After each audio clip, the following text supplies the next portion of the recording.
La chèvre de Monsieur Seguin. Alphonse Daudet. Blanquette, Monsieur Seguin, le loup.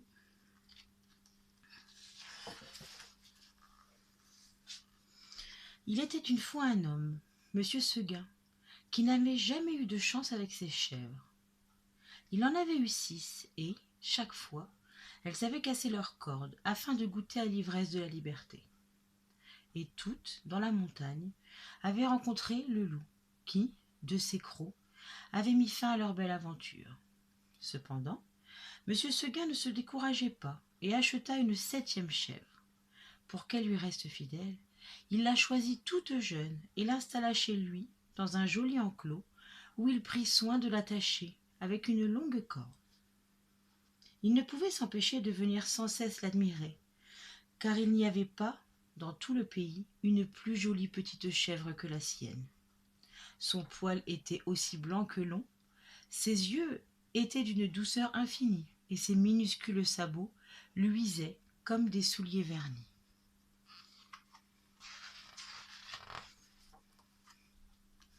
Monsieur Seguin se rassurait. Sa chèvre avait l'air si heureuse dans son pré que jamais ne lui viendrait l'idée saugrenue de vouloir se sauver. Pourtant, un jour, son doux regard se posa sur la montagne, et la petite chèvre se dit « Comme on doit être bien tout là-haut à se promener librement sans corde.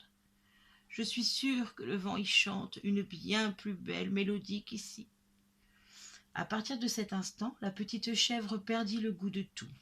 L'herbe de son enclos lui sembla amère, et son lait se fit rare. Elle passait ses journées à contempler les sommets des montagnes, en poussant de tristes mets.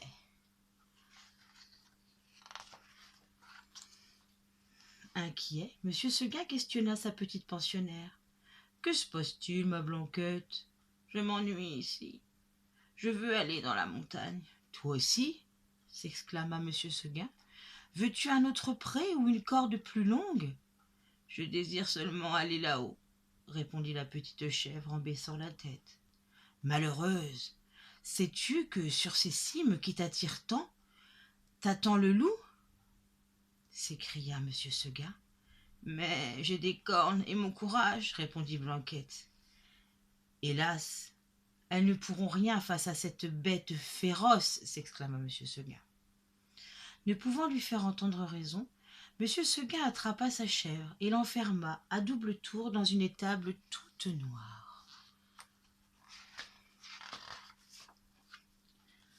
Mais dans sa précipitation, il oublia d'enfermer la fenêtre, et à peine eut-il le dos tourné que Blanquette s'échappa par cette ouverture. Elle courut alors à perdre haleine vers la montagne. Une fois arrivée là-haut, tout lui parut encore plus beau que dans ses rêves. L'herbe était si verte et si douce. La petite chèvre y courait en tous sens, saoule du parfum de toutes ces fleurs, de cet air si piquant, de l'eau vive des torrents. Parfois, perchée au bord des précipices et des ravins, elle cherchait du regard tout en haut, tout en bas, dans la vallée, la ferme de Monsieur Seguin. « Comme cet enclos est petit, » s'exclamait-elle alors, « comment ai-je pu y rester si longtemps ?»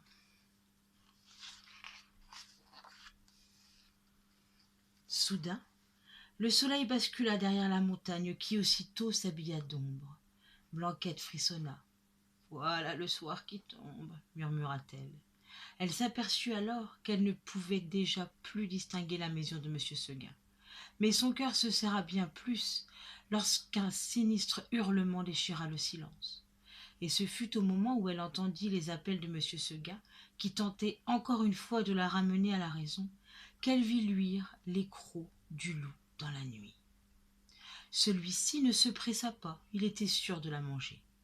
Blanquette savait bien aussi que jamais les chèvres ne tuent les loups. Elle voulait seulement se montrer brave et se battre le plus longtemps possible. Ce fut donc elle qui, ses petites cornes en avant, se lança la première dans l'affrontement. Plus de 10 fois elle obligea le loup à reculer, et plus de 10 fois le loup revint tranquillement à la charge. La petite chèvre de M. Seguin, qui sentait ses forces l'abandonner peu à peu, espérait seulement tenir jusqu'aux premières lueurs du jour. Ainsi, vaillamment, elle défendit sa vie tout au long de cette terrible nuit. Lorsqu'elle entendit le coq chanter au loin et qu'elle vit les étoiles commencer à s'éteindre dans le ciel, elle sut que sa fin était venue. Alors elle se coucha dans l'herbe tendre, et le loup, sans pitié, se jeta sur elle et la dévora.